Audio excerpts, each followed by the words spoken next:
Good morning. You came ready to worship this morning from what I could hear, although I've been running around everywhere. We were not expecting too many kids, and there's 13 kids over there, so we were adjusting over there, to say the least. Um, Before I get started, I do want to give a special welcome to Joshua Truelove. I don't know if many of you remember Joshua. Yeah, Joshua and his mom.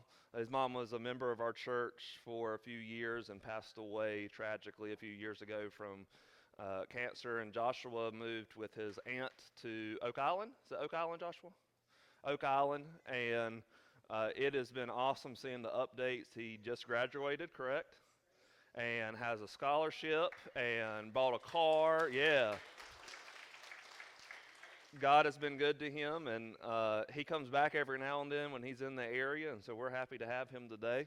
When he came in, I was like, "Is that Joshua Truelove?" That is Joshua Truelove. So yes, please, if you know him, if you were here when Kathy and him went to church here, please talk to him after service, make him feel welcome. We are going to continue our series on peace today. And during the series, we covered what peace is. And biblically, when something is described as peace or shalom, it means it is whole, complete, or as it should be. It does not mean that there's no trouble. It just means that it's how it should be. So we spent the first few weeks talking about how God wants us to experience peace in our lives, in our hearts. He wants us to be whole, complete. Not that the life outside is going to be without trouble, but that we would be who we are called to be within. Over the last few weeks, we've directed that to the outside. We've talked about how that peace that we experience on the inside should manifest itself on the outside, how we should be people who create peace wherever we go. And so we used the example of a puzzle. This is a picture of the world. This is a picture of many relationships. This is a picture of what sin has done. It has messed up God's design, God's creation, God's perfect wholeness. And wherever God's people are and whatever relationships we are in, we should, by our actions, by our obedience to God, should be bringing that puzzle back together somewhat. Now, would the puzzle ever be perfect? No. We'll never experience world peace as the governments tend to encourage. But that doesn't mean that we can't experience peace in our relationships, in the places, in our families, in our marriages, etc. So we've talked a little bit about marriage. We've talked about last week. This is how my brain is this morning. Last week, what did we talk about? Finances. Remember that. I looked at Randy because Randy's my financial guy. We talked about finances, how God desires for us to experience peace in finances. Today, and I hit on this a little bit in the first week, but today we're going to talk about peace in the workplace. Peace in the workplace. Interesting statistics coming from AI. The average person spends 90,000 hours at work, which is about 10.3 continuous years of their life. If you consider only waking hours, it's approximately 13 to 15% of your entire life will be spent at work. Some researchers estimate that the average person spends around 1/3 of their waking life at work. Now, if these statistics are true, and AI never lies to us, right? No. If these statistics are true, which I would bet they are, I mean, that's probably about right. If we spend 90,000 hours at work during our lifetime, about 10 years, then work is not a side issue to the Christian life. It's not something that is on the back burner. I think God really cares about how we are in our workplaces, how we are with our coworkers, how we are in the place that we spend a lot of our time at. And I know, because I've heard many stories, and of course I've experienced it as well, I know how hard it can be on us mentally and emotionally when we are in a workplace that has a bad workplace culture. How many of you have ever been a part of a bad workplace culture?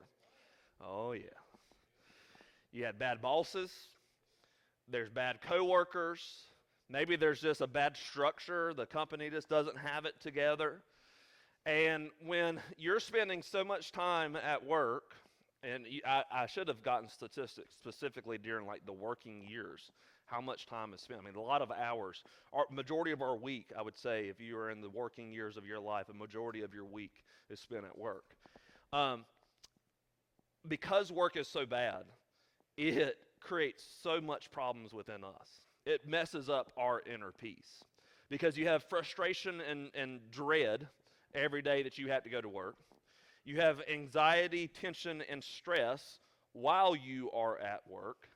And then because work is so bad and because it's draining you, takes everything out of you during the day, when you come home, you're not who you need to be at home. More statistics. About 40% of U.S. workers report that their job had a negative impact on their mental health in the previous 6 months. 50% of employees report experiencing significant daily stress.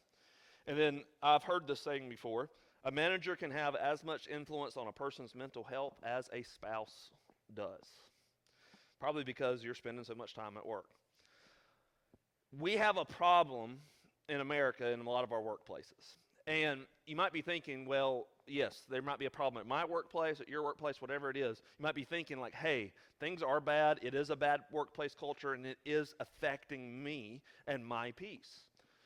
And you might be thinking, I don't really have much control over my workplace. And I would argue you actually have more control than you realize. Now, obviously, if you're a supervisor, you have more control than others. But if you're an employee, you seem to only have some control, but I know how God can work. I know that God can work in you and through you to make that puzzle come back together a little bit, wherever your workplace is, whatever you do. And so we're going to look at what the Bible has to say about work and how we are to work. We established last week as part of our financial series, that our financial sermon, that we are designed to work. That's how you earn money. That is how God has set up this economy, God's economy, not the United States economy, God's economy. Work results in receiving something, and today it's money. So I'm not going to establish that again today. We've covered that last week. I want to start here. Bible teaches that work is worship. Work is worship. First of all, it is worship because work is something God commanded us to do. When he put Adam in the garden, he told him to work the garden. That was his job, to work the garden. And so when we are doing something in obedience to God that God has commanded, and we are obeying that, that is a form of worship. Yes, we say that we sing worship songs. Yes, that's worship too. But worship is also what you do. And so Colossians 3:23, Paul says this, whatever you do, do it from the heart as something done for the Lord, not for people. 1 Corinthians 10:31, he says, whether you eat or drink or whatever you do everything for the glory of God. And that includes working. The way you work is a reflection on your relationship with God, your worship of God. And so this should change our perspective around work. I think we can develop this mindset that when we go to work, we're working for the man. We're working for these rich people. We're working for this company. But really, when you're going to work, I want you to think about it as you're working for God. You're doing it for God. And therefore, if you're doing it for God, I hope you do a really good job. Because it's easy to go in and say, my employers don't care about me, so I'm not going to do a good job. And we're going to talk about later why that is such a bad thing for the main goal, which is bringing people to Jesus. But if we instead view it as work is worship, work as worship, then we will try to do the best job that we can do. And what I have found, this was a switch that happened in my life when I was working at Food Lion. I found that when I viewed my work as worship, it made me more aware of God's presence at work. Made me more aware that God was at work, at my work.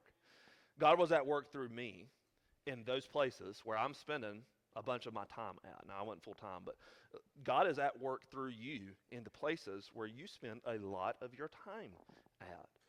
And so we need to view that as an opportunity for us to reach people with the gospel. So first thing I think the Bible teaches is that work is worship. Second is that we need to work hard. Proverbs 10:4 says, "The one who is lazy becomes poor, but the hand of the diligent makes rich." Brings riches. That is, we are to work diligently. We are to work hard. We're not to have idle hands. We are not to be lazy. We are to work hard in our life. And that's one of the things that has frustrated me when I've been around Christians that don't work hard in their workplaces. It's not a good reflection on Christ. It's not a good reflection on the church. Jesus has a teaching in Matthew chapter 5, and to give you some context on this teaching. In Jesus' day, under Roman law, a soldier could legally, there was a law that said that they could make any civilian carry their equipment for 1 mile. Now, they couldn't go 2 miles, just 1 mile. And so, literally, if you're walking down the road and you have Roman soldiers walking the other way, they don't care what you're going to. They don't care if you have an appointment. They don't care if you're going to visit family. They can say, "Hey, I want you to carry my equipment for 1 mile." And you are legally required to do it, or you're probably going to get arrested and beaten and whatever else. And so Jesus, that is work. Carrying that equipment is work that I don't think anybody would want to do, because you're not getting paid. It's literally just a reminder that you're under their oppression. It's literally just a reminder that you're under their rule. Here's what Jesus told his followers to do in Matthew 5:41. "If anyone forces you to go 1 mile, go with them 2. That would have been a shocking teaching, because you would have thought that the Messiah, who's the one who has come to set us free from our oppressors, would have said, "Don't follow these Roman people. Don't do that. They're making you work for free. You're basically their slave. It's a reminder that you are under their rule. So don't do it." Instead, Jesus takes the opposite route. He says, if they force you to go 1 mile, go with them 2. Now, put yourself in that situation. Let's say that you came across a Roman soldier and he tells you to walk 1 mile, and then at the end of that mile he says, "You're done. That's it. 1 mile, that's all I can legally make you do. You're free to go." And you say, "No, I'll take it another mile for you." What is that Roman soldier's reaction going to be? Because the rest of the people just don't want to be taken advantage of, and so they react with bitterness and resentment and anger. And then, for some reason, these Jesus followers are willing to go an extra mile. This is where that saying comes from, by the way. I'm going to go the extra mile. It's going to shock those Roman soldiers to the point that I hope that they ask, "Why?" And you simply would say, "Because Jesus told me to." Let's apply that to work. Let's say that you are at work and they ask you to do something that you don't want to do, but you go on and do it, and you go above and beyond. And they ask, "Why? Why are you willing to work so hard? Why are you willing to do so much?" "Because Jesus told me to." What a testimony that you would become to Jesus. People would wonder what's wrong with you, in a good way. That is the type of work that we should show. On the flip side, we should avoid laziness. Here's what Solomon says, Proverbs 18:9. "The one who is lazy in his work is a brother to a vandal." Now, what does a vandal do? They vandalize. They tear things up. They mess things up.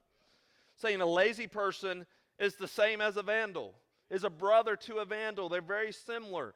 A vandal is going to vandalize, going to tear things down, and that's what a lazy person does in a workplace. They make everything harder for everyone else around them. They're literally tearing down the fabric of that workplace. Going back to the puzzle. If the puzzle's somewhat together, a lazy person's doing the opposite. They're tearing the puzzle apart. That should not be the life of a follower of Jesus. And so we should work hard, both for our employers and our other employees. We should do our job to the best of our ability and help others do their job. Make it easier on everyone else involved. I have been in workplaces where that is the culture, and when everyone is pulling their weight and even more, man, it makes a great workplace culture. It makes a place where you're spending a good portion of your life a better place, which creates a better peace within you. Next thing the Bible teaches is be a person of integrity at work. This means that if you're going to say you're going to do something, do it. If you say you're going to do something, do it. Be honest in everything you do. This includes being honest if you make a mistake. That was one of the worst things you could do at Food Line, is try to hide your mistake, because we're going to find you out. We got a Food Line manager back here. He knows it. We're going to find you out. We're going to find out. When I was doing the money, we would find out. If you gave a customer back too much money, own up to it before we find the $20 that's missing when we do your till that night. Own up to it. Be a person of integrity at work. Proverbs 20:10 says, differing weights and varying measures, both are detestable to the Lord. This was a proverb that has to do with people taking advantage of people, businesses or employers and employees, really. Really any of them. Setting up this dishonest way of doing business to where they benefit and other people do not. And so if your weights and your measures do not align, then you might be making more money while they're giving up more money. So that's detestable to the Lord. Proverbs 10:9, whoever walks in integrity walks securely. If you're a supervisor, here's what Paul tells supervisors in Colossians 4:1. Masters, deal with your slaves justly and fairly, since you know that you too have a master in heaven. Now, let's get some clarity there. Don't go call the people underneath you your slaves. That's probably not a good start. But there was slavery back in Paul's day. It was not slavery as American slavery. They had more freedom than American slaves did. But he gives a lot of teaching about how masters are to deal with their slaves and how slaves are to deal with their masters. In fact, we're going to read a whole passage in a little bit. But he's telling them, masters, deal with your slaves. Deal with those underneath you justly and fairly, because you have a master in heaven. In other words, the way you deal with them, that might be the way God deals with you. So make sure you deal with them in a fair and just manner, because if not, you might have to answer for it one day. As in any relationship, when trust is eroded, when integrity is not there, everything else tends to go with it. If you can't be trusted, your employer and co-workers will not want to work with you. If the employer can't be trusted, employees are not going to want to work there. And eventually, when no one can be trusted, it makes the workplace very chaotic and not how it should be. Next thing the Bible teaches is that we need to respect authority. This is once again something that I think we struggle with in America. This is something that is becoming a bigger issue, I think. But most workplaces do have a set leadership structure in place. And if that leadership structure breaks down, the workplace goes into chaos. So once again, this is another passage in Ephesians where Paul is actually talking to the slaves here, and he tells them this: slaves, obey your human masters with fear and trembling, in the sincerity of your heart, as you would Christ. Slaves, obey your human masters with fear and trembling, in the sincerity of your heart, as you would Christ. So for us, employees, obey your employers with fear and trembling, in the sincerity of heart, as you would Christ. So he's telling us, you obey them as you would Christ. And I think that we should aim to do that as much as possible. So we need to respect authority because it keeps the workplace structured. You would not want someone to not follow your directions if you were the supervisor. So follow those directions to the best that you can. You might be thinking, well, what if my supervisor is a horrible supervisor? Then you respect their authority until they ask you to do something that is not biblical. If you are put in a situation where you are asked to lie, don't do it. If you are put in a situation where you are asked to do something dishonest, you're put in a situation that they ask you to do something that is against your beliefs, you tell them no. But up to that point, you respect their authority. And here's why. And I say this gently in a way. The way it should work in most workplaces is that the person in authority is the one that's responsible. And so the way that I've always understood it is that if they're asking me to do something, they take the responsibility for the actions that follow. Now, I understand not all workplaces are like that, but that is how it should be. If they ask you to do something, do it, because they're the ones ultimately responsible for how things are going. So respect that authority the best you can. And then this is really important, I think. Respect authority even when others don't. Respect authority even when others don't. Set the example in the workplace for your fellow coworkers. That can create peace in the midst of the chaos of a bad workplace. Because sometimes I think supervisors are the way they are because at some point they made a mistake and then everybody stopped listening to them. So then they feel like they're on edge all the time and they have to be tough or hard on people.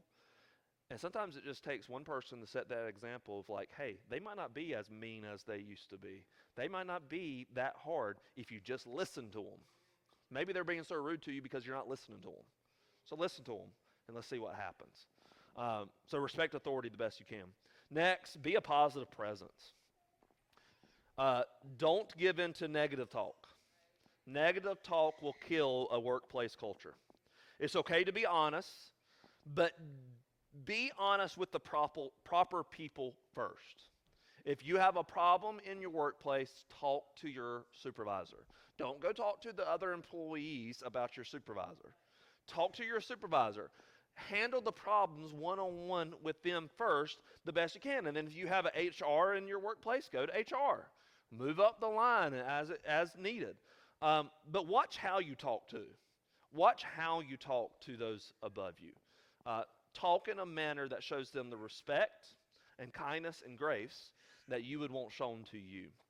Ephesians 4:29 says, "No foul language should come from your mouth, but only what is good for building up someone in need, so that it gives grace to those who hear." Good reminder that everything we do is a reflection. Everything we do should be about building people up closer to Jesus. And if you are going in and you're cussing out your supervisor, or you're going in and you're cussing out other employees, if you're going in and you're acting in a manner that is not building them up, you are not being a good reflection of Jesus. You are hurting that workplace culture, and you are hurting your testimony, your witness as a follower of Jesus. Paul also tells us in Romans 12:18, if possible, as far as it depends on you, live at peace with everyone. Now, there is going to be conflict in the workplace because we are people.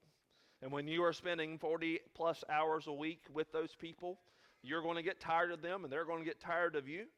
And you guys are going to have conflict. But make that conflict as peaceful and as proper as possible. There is a wrong way and there's a right way to have conflict with others. Cussing, not a good idea. Raising a voice, not a good idea. There's a proper way and there's a wrong way. Live at peace with everyone as far as possible. And then, I'm sure you guys have experienced this, don't gossip. Gossip in the workplace creates a mess. Proverbs 16:28, a contrary person spreads conflict and a gossip separates close friends. Gossip, sometimes gossip doesn't even have anything to do with the workplace, but it starts to affect the workplace because you're talking about a person's personal life.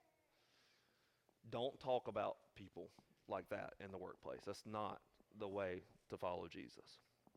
So a good summary passage is going to be out of Ephesians chapter 6, verses 5 through 9. And this is Paul, once again, addressing slaves and masters. But where it says slaves, I want you to put employees, and where it says masters, employers. So I'll just read it like this. Employees, obey your employers with fear and trembling, in the sincerity of your heart as you would Christ. Don't work only while being watched, as people pleasers. Listen, I am guilty of that.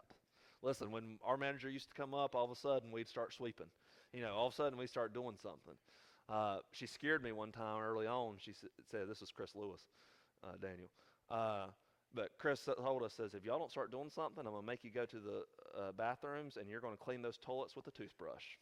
And we said, yes, ma'am. So we got to work. Don't work only while being watched as people pleasers, but as slaves of Christ. Do God's will from your heart. Serve with a good attitude as to the Lord and not to people, knowing that whatever good each one does, slave or free, he will receive this back from the Lord. And employers, treat your employees the same way, without threatening them, because you know that both their master and yours is in heaven, and there is no favoritism with him. So let's go through that. He kind of covers everything we've talked about thus far. Don't work only while being watched. So work hard. You work as if you're working for Christ. Do God's will from your heart. Serve with a good attitude. Be a person of positivity. Don't go in there and be a negative Nancy that brings down the workplace. I've said this before, but be a thermostat, not a thermometer. A thermostat changes the temperature. It's the one who determines what the temperature is.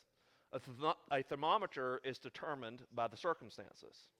Be the person that walks in there and raises that temperature to a more positive level. Don't be a person that goes in there and says, well, it's a negative place here, so I'm going to join the negativity. Raise that temperature up. Raise that up. Be a person of positivity. Saying, knowing that whatever good each one does, slave or free, he will receive back from the Lord. Be a person of integrity. Masters, treat your slaves in the same ways without threatening them, because you know that both their master and yours is in heaven. There's no favoritism with him. Obviously, God is telling us there's a structure there. So we need to respect that authority. And then those that are supervisors, you need to make sure you're glorifying God with the way you manage as well. If a Christian worships the Lord through their work by working hard, working honestly, being respectful, and being positive, would that not change a workplace for the better? I think it absolutely would.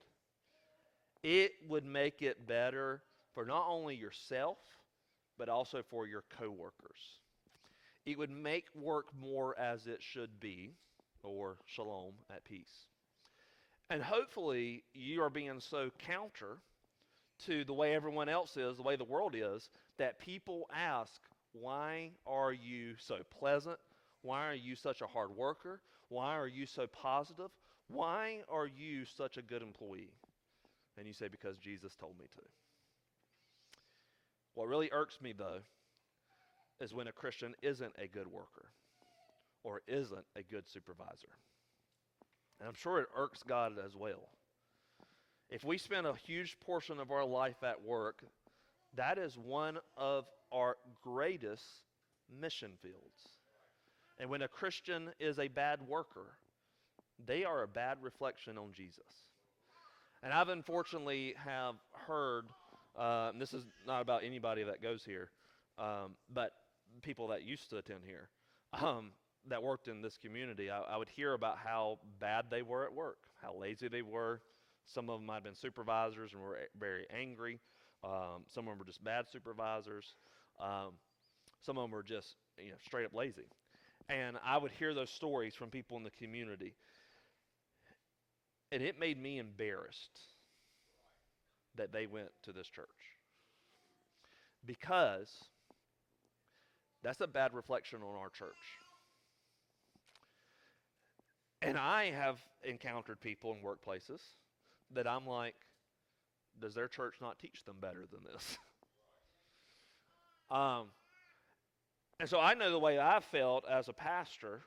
I'm like, man, no one's going to want to come to our church because of how that person works. That's not a good testimony to our church at that place.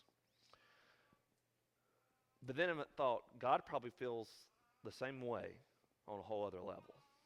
Because while that person does reflect our church to some degree, if you are a follower of Jesus, you reflect Christ to those that you come in contact with. And I just wonder, is God embarrassed by the way some people work? Is God embarrassed by the laziness that is shown? Is God embarrassed by how they deal with their coworkers? Is God embarrassed by the way they talk? Is God embarrassed by the way they are? So let me ask you this. Is God embarrassed by how you are at work? Does God cringe when he sees how lazy or angry you are at work? And so I think the first thing that we need to really hit home today is to make sure the way you work is a positive witness for Christ. In fact, this is the most important thing. Make sure the way you work is a positive witness for Christ. You spend a good portion of your life at work. Does the way you work bring people closer or further away from Jesus? Does it bring your coworkers closer or further away? Does it bring your customers closer or further away? Does it bring your bosses, your supervisors closer or further away? Does it bring your whole workplace, your employer, closer or further away? That's the most important thing here. Peter tells the church, he says, conduct yourselves honorably among the Gentiles. What he's referring to here is those who don't follow Jesus. He's saying you need to make sure that how you are out in public, how you are in front of people who are not followers of Jesus, who are not Jews, who are not interested in Jesus, you need to make sure that you are conducting yourselves in an honorable way. The way Jesus put it is that you are a light in this world. And if you're spending a majority of your adult life at work, you better be a pretty bright light there. And so I want you to realize today, everything you do brings people closer or further away from Jesus. This is true for the custodian, for the teacher, for the healthcare worker, for the blue-collar worker, for those who work in a factory. Whatever your job is, the way you conduct yourselves on that job brings people closer or further away from Jesus. And so be a worker that by the way they work brings people closer to Jesus. Coming to my head right now, I'm thinking about those people who maybe do air conditioning work or construction or a lot of things like that, where they get their business through people talking about how good they did. You know, I've seen people that put all for the glory of Christ on the side of their van or whatever. One of the worst things they can do is be horrible at their job. One of the worst things they can do is to take shortcuts when they're building a deck, or take shortcuts when they're doing the air conditioning unit, whatever it is. One of the worst things they can do is do a bad job because it hurts the name of Christ in our community. I've seen it on Facebook. People would comment, that's a typical Christian for you. All about the money. That's a typical Christian for you. It's the same way wherever you work. People should be able to tell that there's something different about you by the way you work. Second, we need to set the example in the workplace for others to follow. Christians should be the best workers in that workplace. Christians should be the best workers in that workplace. That does not mean that you'll get promoted. Because oftentimes, employers want to promote those that will fall in line with whatever they are promoting. And sometimes what they are promoting is not biblical, it will go against your conscience. But you should be the best worker in your workplace. I always consider it an honor to be asked to train someone else because that means that they viewed me as an example worker in that workplace. So be the example for others to follow. So that means to be the example, you need to work hard. You need to serve sacrificially. You need to respect authority. You need to be a person of integrity. Be the person that they say you need to be like them. You need to work like them. If you want to know what to do, follow them. That's a great testimony. That's a great way to reach people with the gospel in the workplace. And then third, and this is one that came to me later in the week, and I don't know who it's for. Let God form you in your workplace. You do have more control than you think over your work, over your workplace culture. But some people are stuck in bad workplace cultures. And a lot of times it's not your fault. A lot of times it's someone else's fault. But I have learned that God has a purpose in every season in our life. And that includes in our workplaces. That God will use the struggles that you experience at work to form you into who God is calling you to be. And the story that came to me was the story of Joseph. If you know Joseph's story, he was in some pretty bad workplace cultures. Prison was not a very good workplace culture.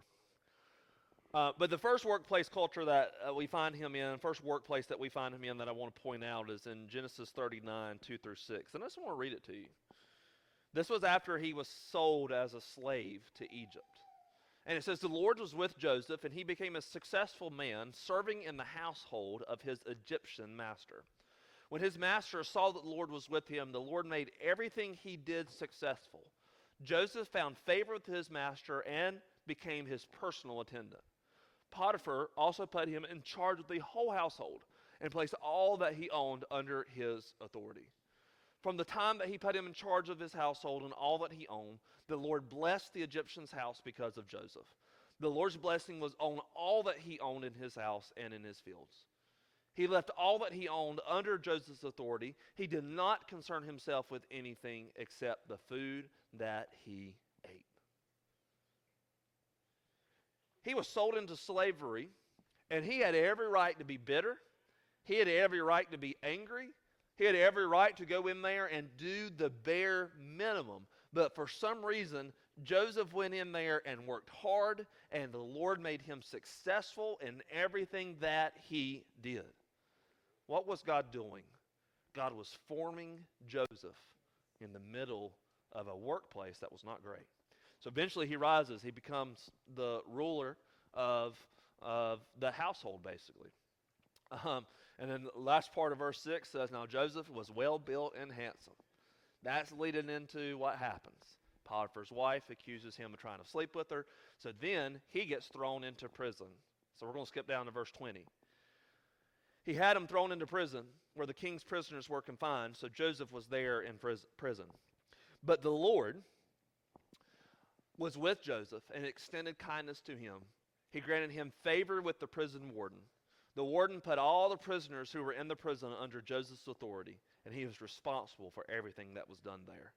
The warden did not bother with anything under Joseph's authority because the Lord was with him, and the Lord made everything that he did successful. Joseph's in prison. Once again, not a great workplace culture. In fact, maybe your workplace feels like prison. And he did a job there. The Lord was with him there. He did a good job there. And eventually, if you know his story, Genesis 41:41, he rises to be placed over all the land of Egypt. He rises to be second in charge right behind Pharaoh. Why? Because God formed him in those tough places. You might be in a tough place in your workplace. maybe God is forming you. Maybe God is teaching you how to be sacrificial, how to operate with grace, how to operate with kindness, how to be Him in the midst of a place that is certainly not of Him. I've experienced that at times in my life, and I have seen that it is God working in me. And so something I want you to ask yourself is, what is God trying to teach me where I'm at? Because He might be trying to teach you something in the midst of the struggle. And so at the end of the day, we're not going to do a last song because there was no worship song that went with work. But also because the application is by how you work. And so if you work, even if you don't work, you work at home. Some of you are stay-at-home moms. Some of you are retired. And if you're like my mother-in-law, you're busier retired than you were working. Work hard. Do a good job wherever you're at. Be a witness for Christ in your workplace.